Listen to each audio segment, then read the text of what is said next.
예수의 정인이 되라고 하는 말씀을 지난주가 아니네. 3개월 됐네. 3개월 전에 말씀 드렸습니다. 예수의 정인이 되는 그 첫 번째 과정이 제자가 되는 것이다 그랬죠. 예수의 정인이 되려면 제자가 돼야 되고 세례를 베풀어야 되고 가르쳐 지켜야 된다 그랬어요. 첫 번째, 예수의 제자가 되는 것이 무엇인지에 대해서 지난번에 말씀드렸습니다. 다 잊어버렸겠죠? 당연합니다. 자꾸 들으셔야 됩니다. 오늘은 세례 주는 문제, 세례를 베푼다는 부분 생각해 보겠는데, 일반적으로 세례를 받는다 하면 하나님의 자녀 또는 하나님의 백성이 된다는 징표로 생각합니다.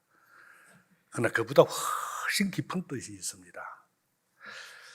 세례라고 하는 말이 신약에서 마태복음 2장에 가면 세례 요한이 이제 많은 유대인들이 요단강에 나와서 세례 받는 그 장면을 기록하고 있잖아요. 사람들이 세례 요한에게 세례 받으러 나올 때 요한이 바리새인과 사두개인들도 같이 오는데 그때 바리새인 세례 요한이 했던 말이 독사의 자식들아 하면서 대단히 책망하는 이야기를 합니다. 그러면서 도끼가 이미 나무 위에 놓여졌는데 하면서 들으면 참 깜찍하고 무서운 이야기를 하죠. 그러면서 했던 이야기가 세례에 합당한 열매를 맺어라 그럽니다. 그러니까 세례라고 하는 것은 하나님과 하나님과 그리스도가 하나가 되는 출발점입니다. 세례를 받는다 하는 그때부터 시작해서 하나님의 백성으로서 성령의 충만한 자리까지 가는 그 출발점이라고 이야기한다 이 말입니다.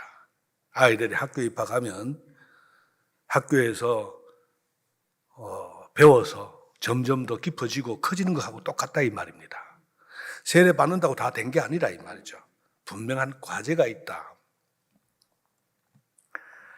고린도전서 12장 13절에 보면 우리가 다 유대인이나 헬라인이나 종이나 자유인이나 다 한 성령으로 세례를 받아 한 몸이 되었고, 말씀 하나하나가 중요하니까 줄을 그으세요. 한 몸이 되었고 또 다 한 성령을 마시게 하셨느니라.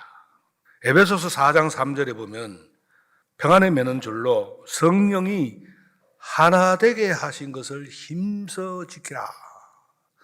성령이 하나 되게 하신 것을 힘써 지키라 그랬습니다.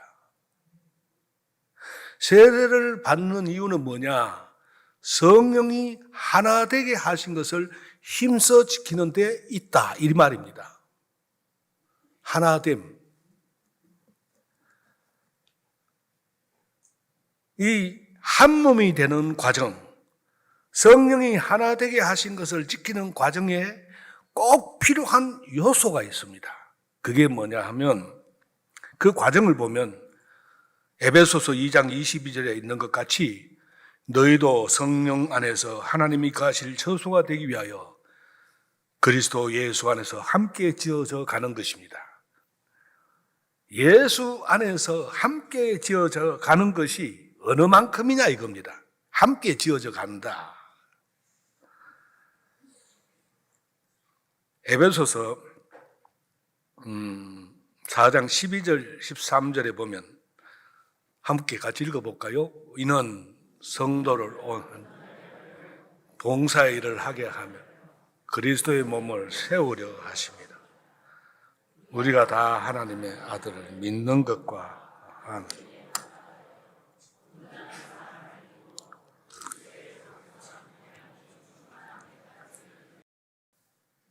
함께 지어져 가는 것은 하나님을 믿는 것과 아는 것에 하나가 되어서 그리스도의 장성한 분량이 충만한 데까지 이르는 것입니다.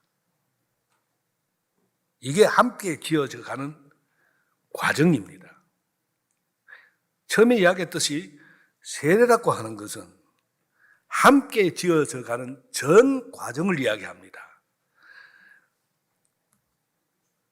세례 요한이 예수님께서 세례를 받으러 나오실 때 예수님에게 당신이 나에게 세례를 주어야 되는데 내가 어떻게 당신에게 세례를 줄 수 있습니까? 감히 내가 어떻게 세례를 줄 수 있습니까? 라고 사양하지요.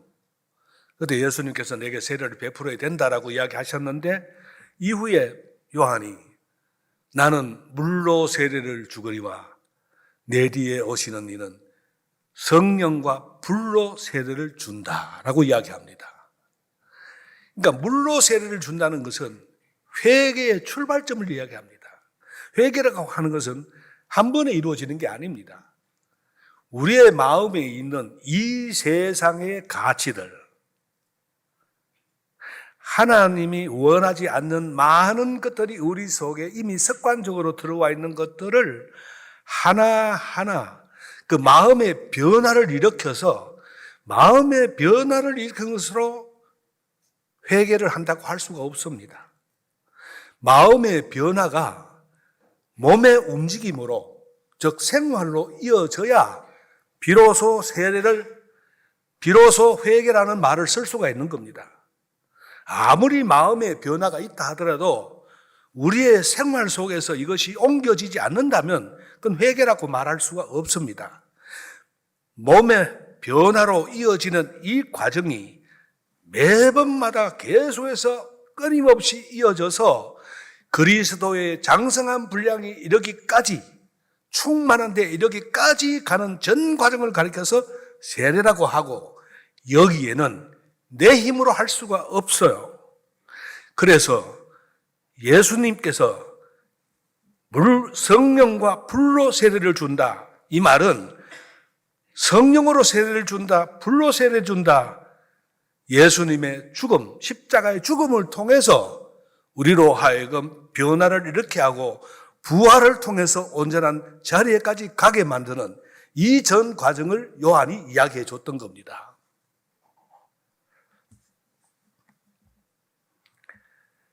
자, 그리스도의 장성한 분량에 이르기까지,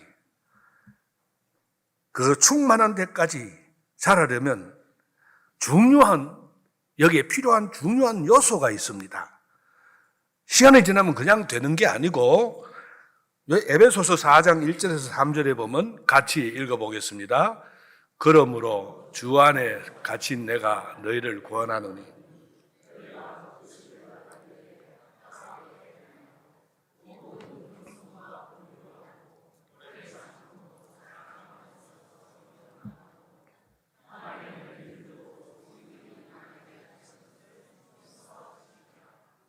그리스도와 연합하여 훈련받는 목적은 성령의 하나 되게 하신 것을 위해서 부름에 합당하게 해야 되는데, 부름에 합당하게 행하려면 모든 겸손과 온유로 하고 오래 참음으로 사랑 가운데서 서로 용납하고 평안에 매는 줄로 해야 한다는 겁니다.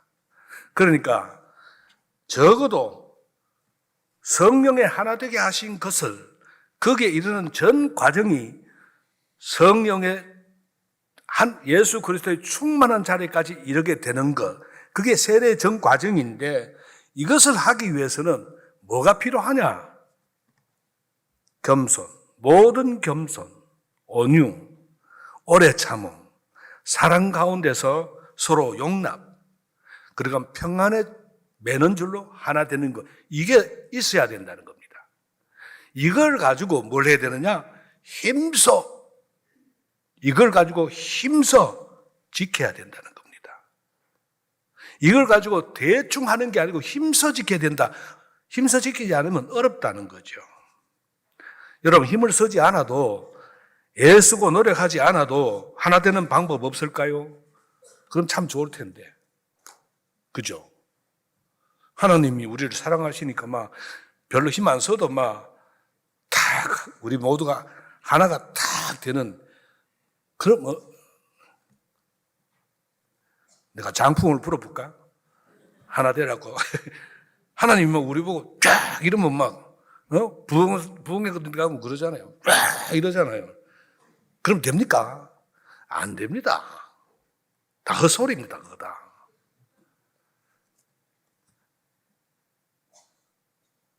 힘을 쓰지 않아도 예수가 노력하지 않아도 될 방법이 없어요. 무엇 때문에 고민하고 안타까워하고 상한 심령이 되어야 하란 말이죠. 잘 보십시오. 하나 되기 위해서는 겸손해야 하지요. 온유해야 되지요. 오래 참아야 되지요. 사랑해야 되지요.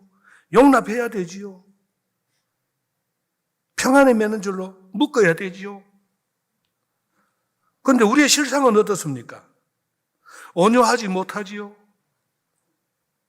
오래 참지 못하지요. 사랑하지 못하지요. 그런데 그렇게 하려다 보니까 어쩔 수 없이 고민이 되는 거예요. 괴로운 거예요. 고달픈 거예요.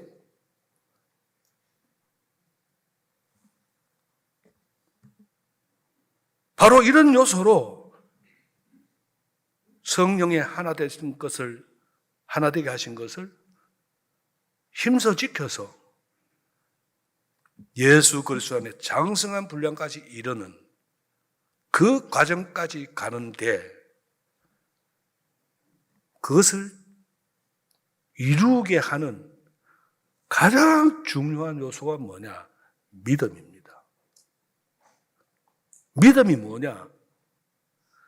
하나님의 주와 그리스도 되심을 믿는 겁니다. 하나님 말씀 많이 기록되어 있습니다만 복잡하지 않아요.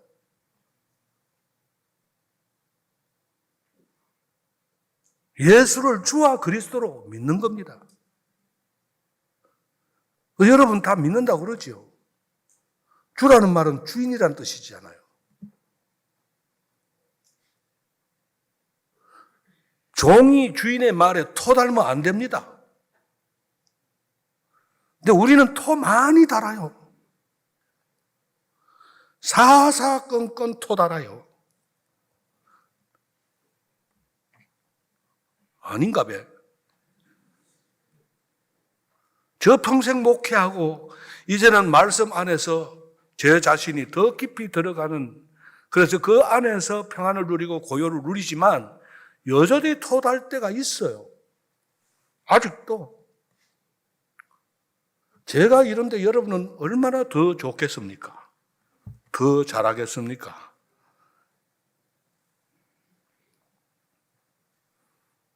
하나님께서 모세를 호렙산 나무떨기에서 부르실 때에 네가 선 곳은 거룩한 땅이니 네 발에서 신을 벗어라 그랬죠. 신을 벗어라.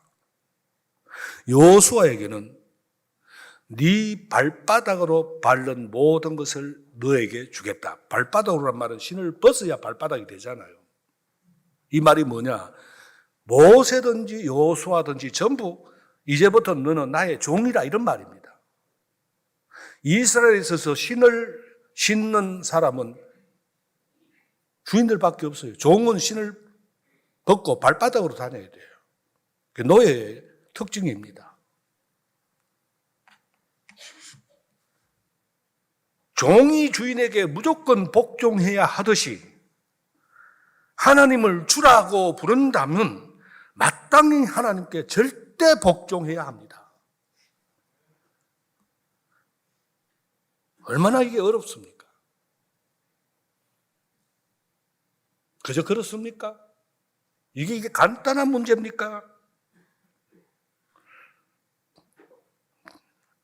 아무런 찔림이 없다면 여러분 지금까지 정말 놀고 먹었습니다. 하나님 나라를 공것으로, 천국을 공것으로 얻을 줄 압니까? 세례와 천국은 딱 비례합니다. 세례는 하나님과 우리가 하나가 되는 출발점이라고 그랬어요. 그리고 마지막에 그리스도의 충만한 데 이르게 이르러 가는 과정이라 그랬어요. 이렇게 하나님 앞에서 내 자신 속에 있는 하나님과 다른 요소들을 하나하나 마음으로 변화를 받아서 몸으로 실제로 하나하나 바꾸어 가는 그 과정이 뭐냐? 천국의 깊이를 하나하나 더 경험하게 되는 겁니다. 그리고 그리스도의 장성한 분량에 이르면 그것이 곧 천국입니다. 늘 말씀드렸지만 이 세상에서 천국을 누리지 못한 사람은 하나님 천국을 알 수 없습니다. 이미 우리는 세례를 받음으로 그분과 하나가 되어서 그 절차 과정을 거쳐가는 과정 속에 천국을 조금씩 경험하는 겁니다.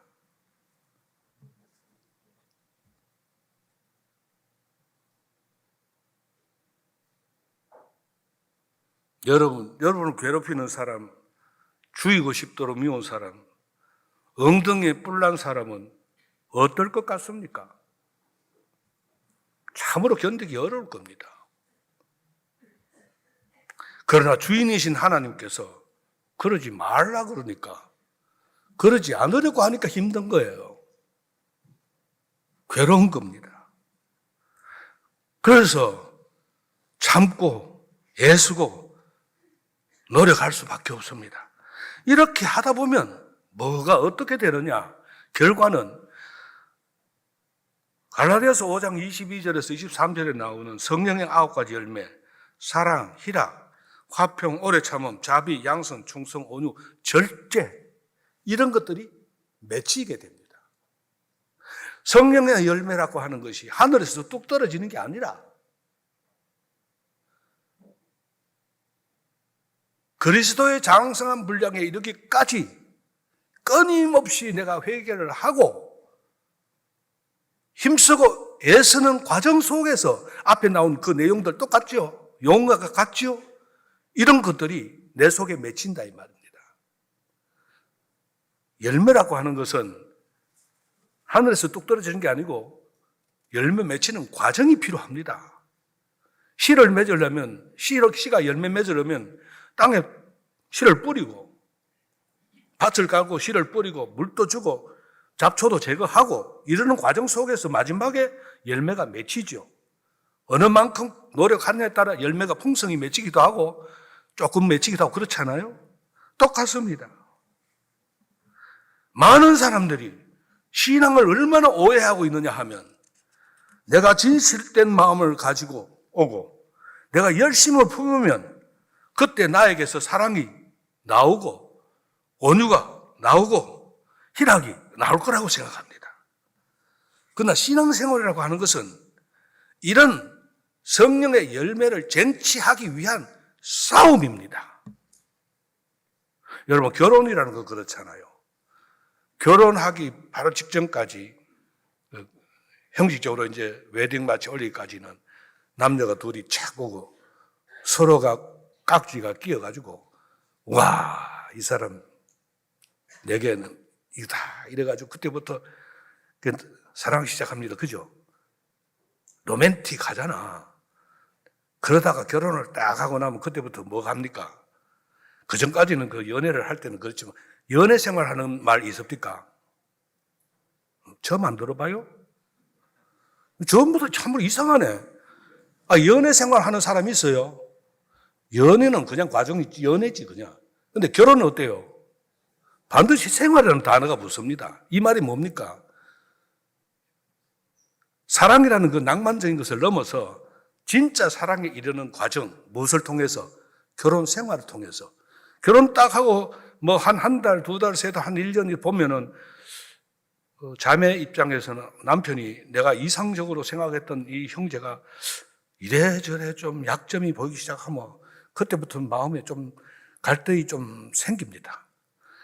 또 이 자매를 그렇게 사랑스럽게 봤던 이 형제가 자매가 아침에 일어나는데 뭐 늘 그렇진 않지만 일어나다가 뭐 이상한 기지개를 켠다든가 입에 침이 질질 흘러나온다 하면 내가 생각했던 이상적인 그런 사람이 아니라는 때문에 갈등이 조금 생깁니다. 그러면서 이 사랑이라는 거 고민이 되죠. 그런데 이렇게 마음에 안 드는 사람을 내가 배려하고 품에 안으려다 보면 자연스럽게 고민이 되고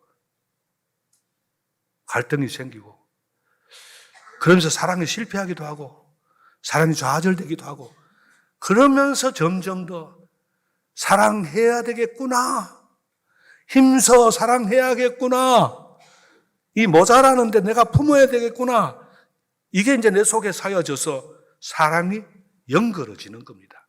이게 진짜 사랑으로 만들어지는 겁니다.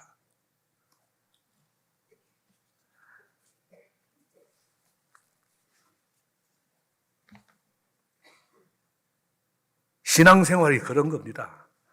마음으로 다짐하는 신앙으로 머무는 것이 아니라, 신앙이 얼마나 추상적인 겁니까? 하나님을 주로 믿는다 그랬잖아요.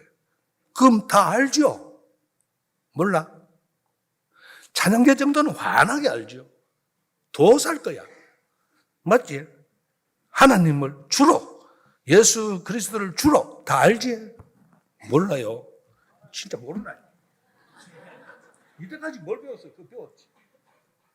그리스도를 주라. 다 알죠. 우리 성도들 웬만하면 예배다 좀 다니면 다 압니다. 그죠?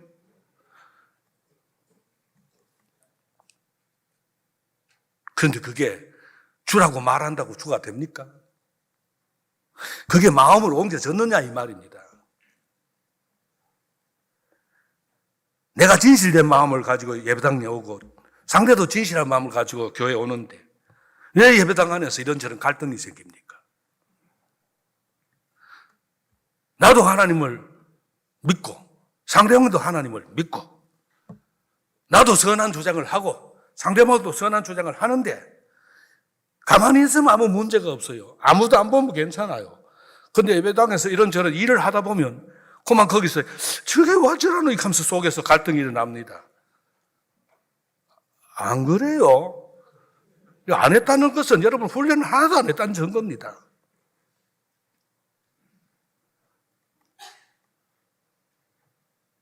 우리는 선한 의도가 있고 열정도 있지만은 실제로 하나가 되어 실천할 수 있는 힘을 가지고 있지 못합니다.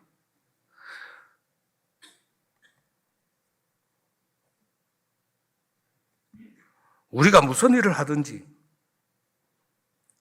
혼자가 아니라 함께 모여서 해보셔야 합니다.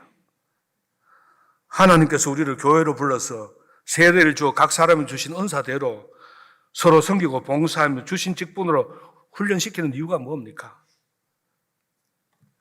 일을 하다 보면 재직회에서 각 기관에서 일을 하다 보면 우리가 얼마나 남을 무는 데 익숙하고 남을 평가하는 데 익숙하고 오죽하면 우리를 죄인이라 그랬겠어요. 죄에 빠져 있고 진심을 가지고도 서로 충돌할 수밖에 없는가 하는 우리의 수준을 알게 됩니다. 내 수준이 이거밖에 안 되는구나.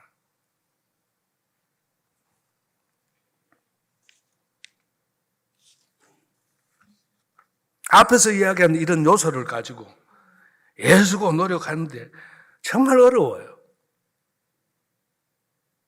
우리의 속성이 그런 거예요.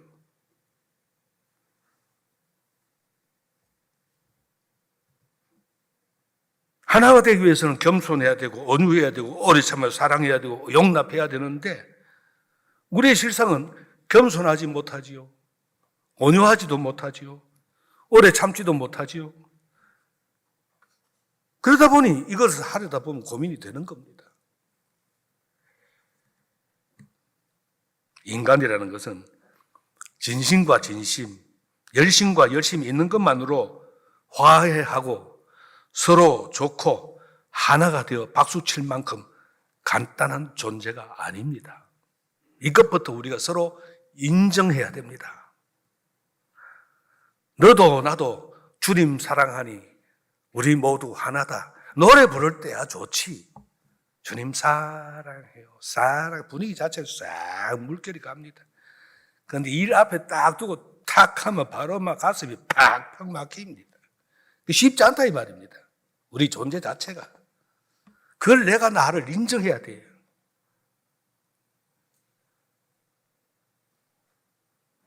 훈련은 크게 두 가지로 나눌 수 있습니다. 첫 번째는 예수 그리스도의 통수권에 대한 훈련입니다. 이 훈련을 해야 그리스도의 장성한 분량에 이를 수 있습니다. 온전한 천국을 내가 누릴 수가 있습니다. 그리스도에 대한 통수권, 예수 그리스도의 통수권. 교회의 머리는 예수 그리스도입니다. 모든 명령은 머리로부터만 주어져야 합니다. 머리에서 명령하지 않았는데 손발이 제멋대로 움직이면 그걸 발작이라고 합니다.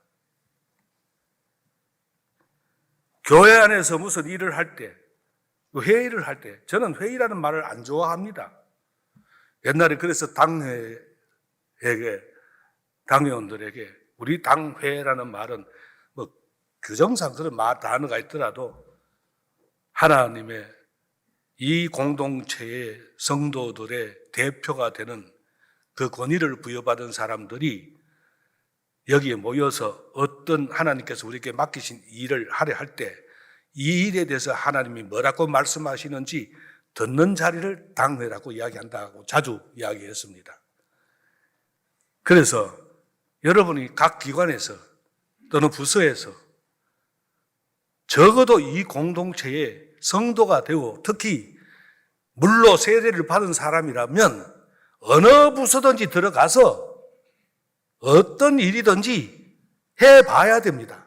하면서 와, 내가 참 얼마나 남을 무는 데 익숙한 사람인가, 남을 평가하는 데 익숙한 사람인가 하고 스스로 고민하고 괴로워하고 마음 상해하고 집에 돌아가서 펑펑 울어야 됩니다. 나는 이것밖에 안 되는가. 그러면서 하나님의 도우심을 구해야 됩니다. 이렇게 내가 이런 사람인 걸 알면서 하나님 앞에 무릎을 꿇고 도움을 청할 때 그때 상하는 심령을 하나님께서 사랑하신다라고 말하는 겁니다. 내 뜻대로 안 됐다고, 내 마음에 안 든다고 속이 상해서 우는 거, 그 하나님은 사랑 안 합니다. 하나가 되기 위해서 나를 포기하고 나의 생각, 편견, 여러 가지 하나님의 뜻과 맞지 않는 어떤 그러한 생각들, 자기 성깔, 내 유익을 버리려고 하는 이런 선한 싸움, 이걸 하는 겁니다. 교회가 하는 일이 뭐 특별한 거 아닙니다. 교회가 뭐 대단한 국가를 위해서 뭐 민족을 위해서 교회는 그거 하는 데가 아닙니다.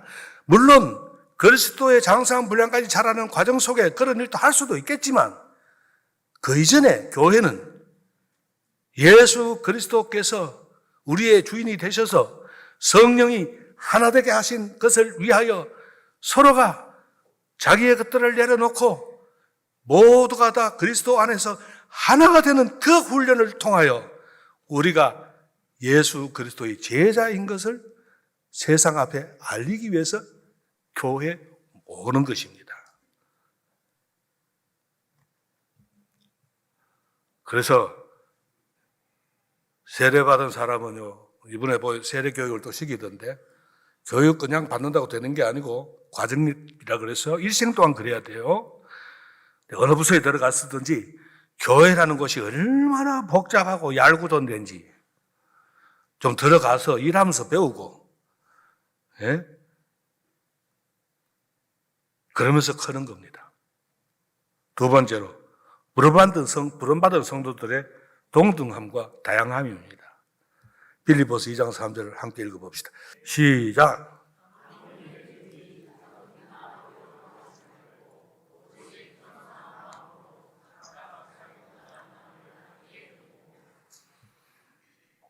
자기보다 남을 뭐라 그랬어요? 낮게 여기라 그랬습니다. 낮게 여기라고 아닙니다. 이게 그냥 되는 게 아닙니다. 그래서 일을 하다 보면 저 인간은 왜 저렇게 모자랄까? 왜 저거밖에 생각 못할까? 왜 저렇게 못할까? 이런 마음이 쑥 옵니다. 그럴 때 어떻게 해요? 내가 마음에 담아있는 말씀을 내 입에서 나가야 돼요. 남을 낮게 여기고 따라해 봅시다. 남을 나게 여기고. 그럴 때 목을 좀 끄 해야 됩니다. 그게 몸으로 옮기는 과정이라니까. 남을 나게 여기고 이러다 보면 그런 생각이 싹 사라집니다. 뭐 되게 높게 여기라는 말이 아닙니다. 남을 배려한다 이 말입니다. 그러다 보면 나도 모르게 내 속에서 기쁨이 생겨요. 감사함이 막 생겨요. 와, 이거 나는 하나 했네. 그럼 자기 만족이 생겨요. 근데 남을 나게 여기는 근거가 뭐냐? 그 아래 5절에 보면 중요한 답이 나옵니다. 같이 입을 열어서 말씀을 낭독해 봅시다. 시작.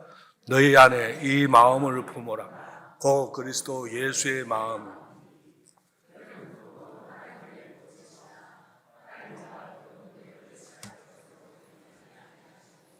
오히려 자기를 비워 종의 형체를 가지사 사람들과 같이 되셨고 사람의 모양으로 나타나사 자기를 죽이시고 죽기까지 복종하셨으니 곧 십자가에 죽으심이라. 아멘. 내가 주인이라 부르는 그리스도께서 이렇게 하셨다는 겁니다. 그게 근거입니다. 주님이 하나님 아버지께 할 수 있는 일은 복종밖에 없습니다. 유일한 원리가 뭐냐? 복종입니다. 왜냐하면 하나님을 믿기 때문입니다. 아버지 하나님이 주인이라는 사실을 믿기 때문에 복종하는 겁니다. 그래서 이런 모든 과정이 가장 중요한 게 뭐라 그랬어요? 믿음이란 말이에요. 예수 그리스도가 주라는 사실을 믿는 믿음이란 말이에요.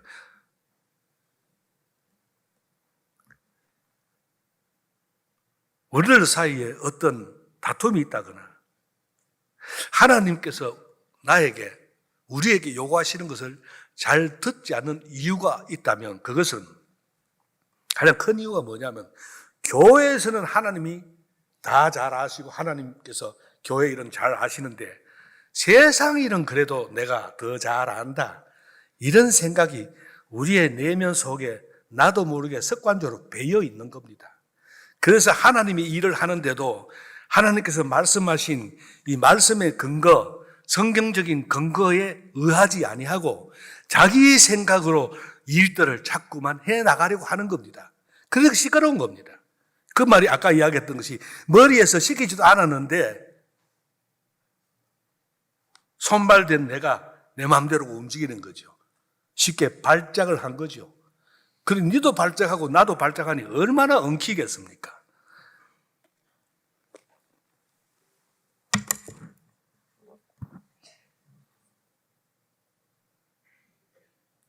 우리는 그렇습니다. 주님께서 나보다 지혜로우시며 능력이 많으시며 내가 나를 아끼는 것보다 주님께서 훨씬 더 나를 아낀다. 이 사실을 안다고 말합니다. 그렇죠? 아시죠? 대답 좀 해봐요. 내 혼자만 떠들지 말고 같이. 알죠? 주님이 나보다 나를 더 아낀다고. 알죠? 근데 이해하는데 말은 이해하는데 행동하는 부분은 아닌 것 같아요.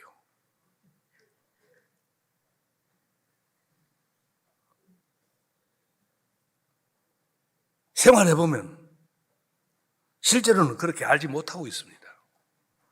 혹 여러분 생각에 우리 교회에 왜 저렇게 모자란 사람이 왔을까? 저런 못난 사람이 왔을까? 왜 저런 못할 사람이 우리 교회에 왔을까? 이런 생각하신 분 계십니까? 없겠죠, 설마. 그건 주님을 아직 믿지 않는다는 겁니다. 하나님께서 그런 사람을 보낸 이유가 있어요. 우리로 하여금 그 사람을 품으라는 뜻 아니겠어요? 그만한 그릇이 네가 되는가 안 되는가 그거 하나님께서 우리를 다루어 보는 거 아니겠어요? 제가 언젠가 말씀드렸듯이 전도라고 해서 사람을 여기 보낸다. 애쓰고 힘써도 안 돼요. 하나님께서 이 공동체에 그리스도의 몸으로서 그런 것을 감당할 만한 능력이 있는 그 영혼의 크기가 될 때 이런 영혼을 이 교회에 하나님께서 보내신다는 겁니다. 그러니까 주님 저기 빈자리 사람들 보내주십시오. 그딴 기도하지 마세요. 그 아무 의미 없어요. 그건 다 습관적으로 하는 기도예요. 어떻게 우리가 우리 공동체에 있는 사람들을 함께 품으면서 그리스도의 형제와 자매로서 정말 온 힘을 다하여 하나가 되는가? 이 훈련을 하다 보면 그렇게 해서 세상에 나가서 하나님이 원하는 생명을 증언하기 시작하면 내 주변의 친지와 친구와 이런 사람들의 삶을 통해서 보여주기 시작하면 절로 뭐가 된다? 사람들이 도전을 받고 여기 나오게 되어 있는 것입니다. 특별한 방식이 있는 줄 아십니까? 없어요.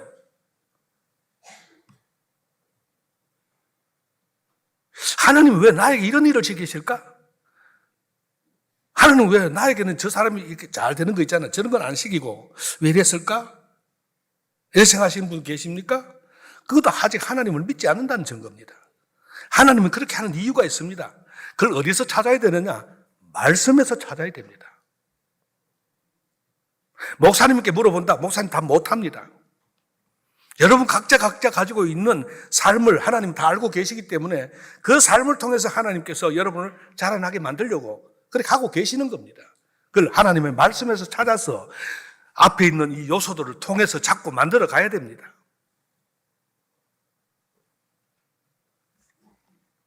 깊이 생각해 보십시다. 지금 우리가 가지고 있는 신앙이 성경적인지 아닌지 말입니다. 나보다 남을 낮게 여기십시오. 7번에 7번씩 용서하십시오. 그 싸움을 하셔야 합니다. 그것을 위해서 주님께서는 십자가에 달려 죽으셨고 제자들을 보내셨고 지금도 우리를 제자로 세상에 보내시는 것입니다.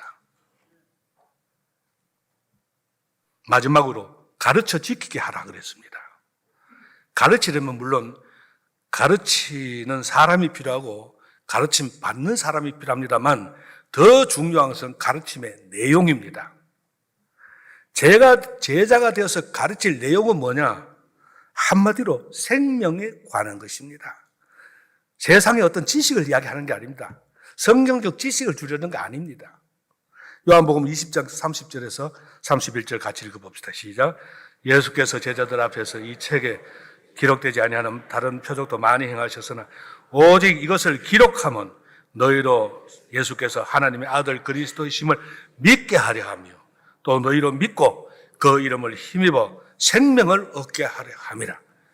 그 이름을 힘입어 믿고 그 이름을 힘입어 믿고 그리스도를 주로 믿고 주로 믿는 것이 내 마음의 변화를 일으켜서 몸으로 하나하나 바뀌어져서 생명에 이르게 된다 이거예요. 생명에 이르게 하기 위해서, 생명을 얻게 하기 위해서 성경의 모든 기록은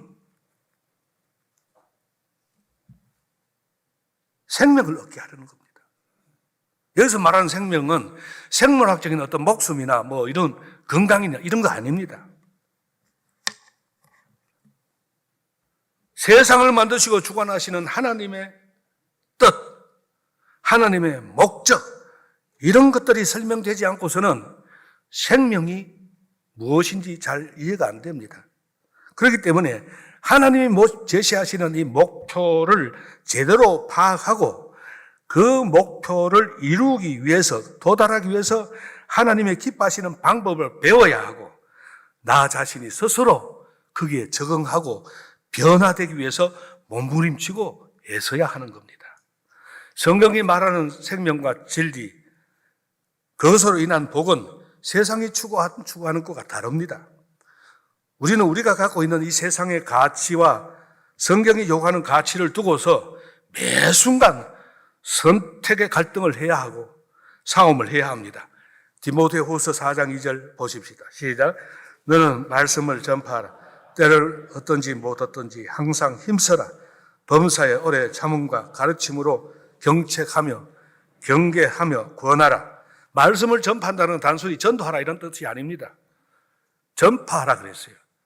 전도라고 하는 것은 예수 믿으세요, 교회에 오세요, 이 일종의 선포에 지나지 않습니다.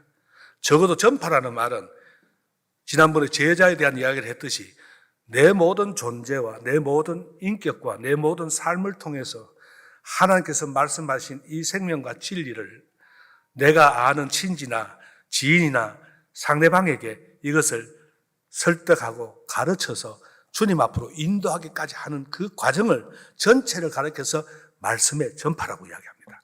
이 말씀 전파를 어떻게 하라? 힘써 하라 그럽니다. 힘써 하라고. 때를 얻든지 못 얻든지 그랬습니다. 하나님께서 언제나 그런 걸 때를 주십니다. 힘쓰는데 내용 여기 또 나옵니다. 오래 참음, 가르침으로 경체하고 경계하며 구원하라 그랬습니다. 제대로 전하기 위해서는 물론 말씀을 잘 알아야 합니다. 여러분, 다 이야기할 수 없습니다만 짧은 시간에 간단하게 요약해 볼게요. 세상이 어떤 곳입니까? 말씀에서 발견한 내용 말입니다. 세상은 자기가 자기의 주인이 되는 곳입니다.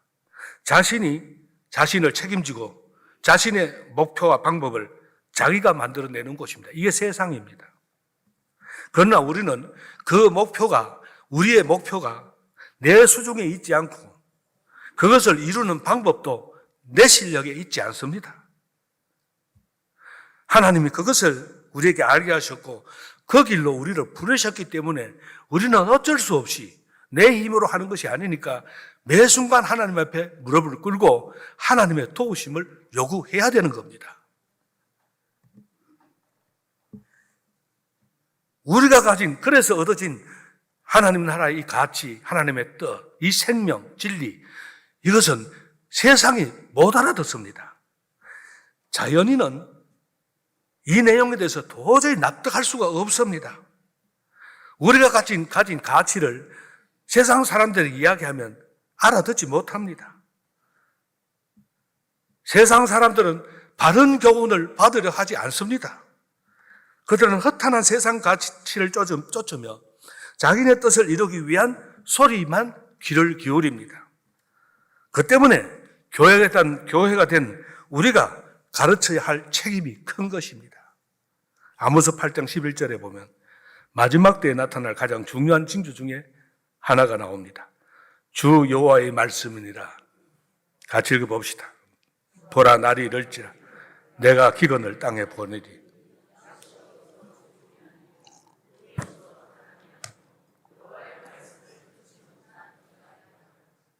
말씀을 듣지 못한 기근. 말씀의 기근이 마지막 때의 징조라 그랬습니다. 말씀을 듣지 못한 기근. 아모스는 이 비유로 말했습니다. 양식이 없어 굶주림이 아니고 주림이 아니고 물이 없어 가람이 아니다. 말씀을 듣지 못한 기근.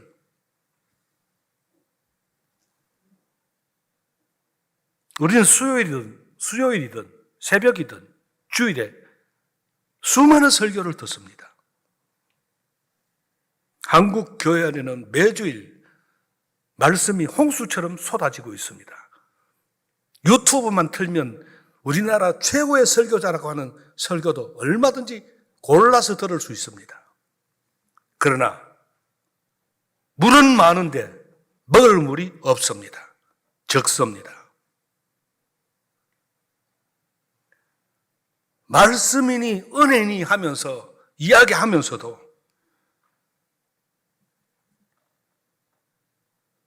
세상에서 잘 먹고 잘 사는 것, 그런 데만 관심을 두고 생명과 진리의 복의 근원으로 연결하는 것보다는 복의 부스러기와 결부된 이야기로 현혹하기 때문입니다. 사람들은 그런 이에 귀가 밝습니다. 그런 쪽으로 많이 모입니다. 이단이 잘 되는 이유가 뭡니까? 그런 이유 때문입니다. 진리와 생명을 이야기하면 듣는 것을 되게 힘들어합니다. 부산진교회는 그렇지 않습니다. 내가 자신합니다. 여러분은 그만큼 잘한 사람들입니다.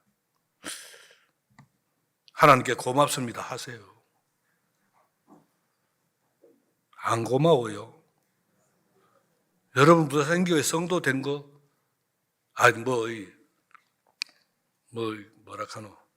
자존감을 가져라 이 말입니다. 돌아다니면서 너 교회보다 우리 교회 다 이러지 말고 여러분의 자존감이 있어야 됩니다. 이 교회는 그만한 교회입니다.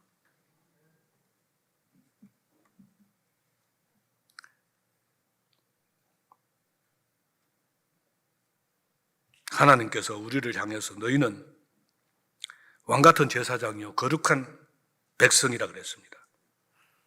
우리는 하나님 앞에 나아가서 이 백성의 죄를 고해야 되고 이 백성의 죄에 대한 용서를 구하고 하나님께 말씀을 받아와서 전해주는 제사장입니다. 이 제사장의 입에는 언제나 생명과 진리가 흘러나와야 되는데 거짓과 헛된 소리만 나온다면 이 세상의 사람들이 어디 가서 생명과 진리의 이야기를 들을 수 있겠습니까? 우리만이 하나님 앞에 나아갈 수 있는 자고 우리만이 하나님을 알고 하나님의 말씀을 백성들에게 전해줄 수 있는 자입니다. 우리만이 이런 권위를 갖고 있는 것입니다. 여러분, 권위가 뭡니까? 자기가 가진 힘으로 상대방을 짓밟고 그것으로 자기 자존심이나 자신의 이기심만을 탐한다면 그건 권위가 아니고 독재입니다. 권위라는 것은 아무리 설명해도 상대방이 못 알아듣고 납득하지 않지만 그것이 사실이고 진리이기 때문에 강제할 수밖에 없는 것입니다. 강제라도 그렇게 해야 되는 것, 그게 권위입니다. 자녀들이 학교 안 갔을 때 잘했다고 하는 부모는 아무도 없습니다. 학교 안 가면 때려서라도 보냅니다. 부모는 그 사실을 알고 있기 때문에 아이를 때려서라도 학교로 보내는 거 아닙니까? 그게 부모의 권위입니다. 학교 안 보내는 것은 제대로 된 부모가 아닙니다. 우리가 가진 생명과 진리도 그렇습니다. 세상이 거기에 동의를 하든 하지 않든 하나님이 계시며 주의 날이 도둑같이 오리니 그날에는 하늘이 큰 소리로 떠나가고 물질이 뜨거운 불에 풀어질 것이며 우리로 그의 약속대로 의가 있는 곳인 새하늘과 새 땅을 바라볼 것입니다. 이 사실을 우리만이 알고 있습니다. 그러므로 상대방이 믿든 믿지 않든 그 사실을 가르칠 권위가 우리에게 있다 이 말입니다. 만일 우리가 갖고 있는 것이 무엇인지를 말하지 못하고 세상의 요구와 현실의 편안함 때문에 이것을 까먹고 있다면 이것이야말로 불충한 사람이요 하나님 나라의 매국노라고 말할 수 있습니다. 사랑하는 성도 여러분, 부산진 가족 여러분, 여러분의 존재 이유와 삶의 원리와 방법, 자세 그리고 인격을 통해서 하나님 나라를 준비하는 증인이 되십시오. 예수 그리스도의 증인이 되기 위하여 제자로 부름받은 사람으로 날마다 순간마다 성령 안에서 하나가 되기 위하여 그리스도의 통수권에 복종하는 훈련을 하십시오. 이 훈련을 앞에 있는 이 말씀, 성령의 아홉 가지 열매 있는 이 주 내용으로 내가 애쓰고 노력하다 보면 어느새 나도 모르는 사이 내 속에 하나님 나라가 풍성해질 것이고 내 속에 천국이 이루어질 것입니다. 그러다가 우리는 베드로가 우리에게 예언했듯이 저 영광스럽고 빛된 영광스럽고 놀라운 빛의 세계로 우리의 호흡이 끊어진 날 그곳에 들어갈 것입니다. 모두 그렇게 되기를 주의 이름으로 축원합니다.